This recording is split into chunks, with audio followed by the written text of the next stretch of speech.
আপনারা যেভাবে করে 17 বছর নির্যাতিত হয়েছিলেন, আমরা এখানে যারা উপস্থিত আছি আমরা সকলেই নির্যাতিত হয়েছিলাম।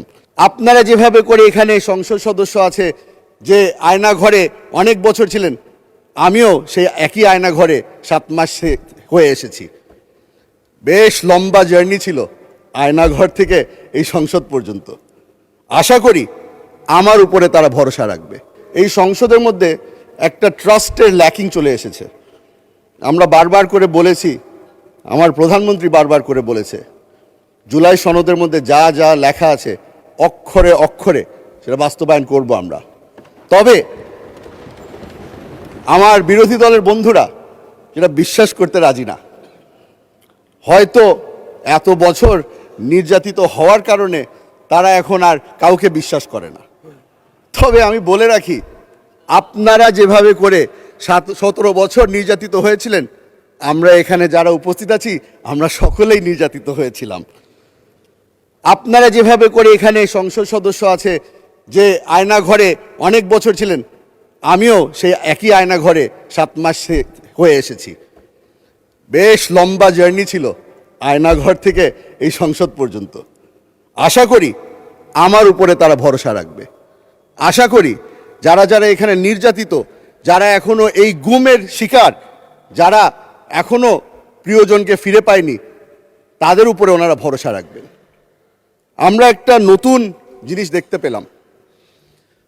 প্রথমবারের মতো আমার প্রধানমন্ত্রী একদিনের মাথায় এই সংসদে দাঁড়িয়ে বলল, আপনারা আপনাদের সাহায্যের হাত বাড়িয়েছেন, আমরা সেই সাহায্য চাই।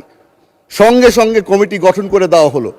এই ন্যাশনাল এবং ইন্টারন্যাশনাল ক্রাইসিসের মধ্যে আমরা তাদের সাহায্য কামনা করি এবং যেহেতু তারা সাহায্য করতে চেয়েছে আমরা তাদেরকে ধন্যবাদ জানাই। মাননীয় স্পিকার, আজকে অবাক হলাম। আমি একটি প্রোগ্রামে গিয়েছিলাম যেখানে এই মানবাধিকার নিয়ে অনেকক্ষণ ধরে কথাবার্তা হচ্ছিল। সেখানে আমাকে বলা হলো যে এই মানবাধিকারের যেই অর্ডিন্যান্সটা ছিল সেটা ল্যাপস হয়ে গেছে, কেন হলো?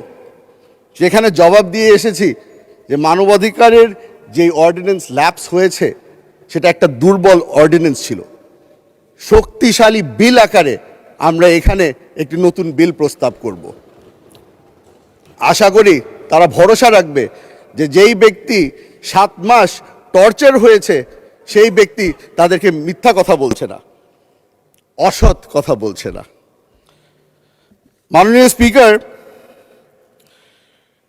আমরা গত 2 মাস ধরে চেষ্টা করেছি এই সংসদে দাঁড়িয়ে তাদের যেই ভরসা আছে সেটা যেন আমাদের পক্ষে নিয়ে আসতে পারি।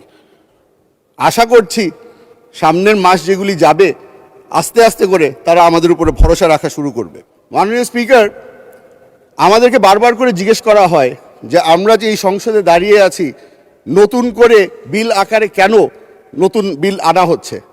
আমি তাদেরকে বলে দিতে চাই, আমার প্রধানমন্ত্রী আমাদের উপরে ভরসা রেখেছে এবং আমাদেরকে সুযোগ করে দিচ্ছে। উনিও জানতে চান আমার ওপিনিয়ন কি। এই জুলাই সনদ যখন সই করা হয়েছিল তখন আমরা রিপ্রেজেন্টেটিভ পাঠিয়েছিলাম, তবে আমি এখানে দাঁড়িয়েছি representing the people of Rangunia. ওই সনদ সই করার সময় আমাকে কোনো সময় কোনো প্রশ্ন করা হয়নি। আমার প্রধানমন্ত্রী জানতে চায় আমার ওপিনিয়ন কি। এখানে আমরা যেই ধরনেরই আইন পাশ করি না কেন, উনি চাচ্ছেন যে আমরা যেন সব ধরনের আলাপ আলোচনার মাধ্যমে একটা কনসেনসাসে আসি এবং আইন পাশ করি। আশা করি এই জিনিসটার উপরেও আমার ভাইরা, আমার বন্ধুরা আমাদের উপরে ভরসা রাখবে। মাননীয় স্পিকার, আপনাকে ধন্যবাদ জানাচ্ছি, আবারও আপনাকে ধন্যবাদ জানাচ্ছি। এই সুযোগ করে দিয়েছেন। অনেক দিন ধরে এখানে বক্তৃতা দেই না বলে আমার এলাকার মানুষরা মনে করেছিল আমার মাইকটা হয়তো নষ্ট। আজকে আমি প্রমাণ করতে পারলাম যে আমার মাইক ঠিক আছে এবং আমার স্পিকার আমাকে সুযোগ করেছে। ধন্যবাদ মাননীয় স্পিকার।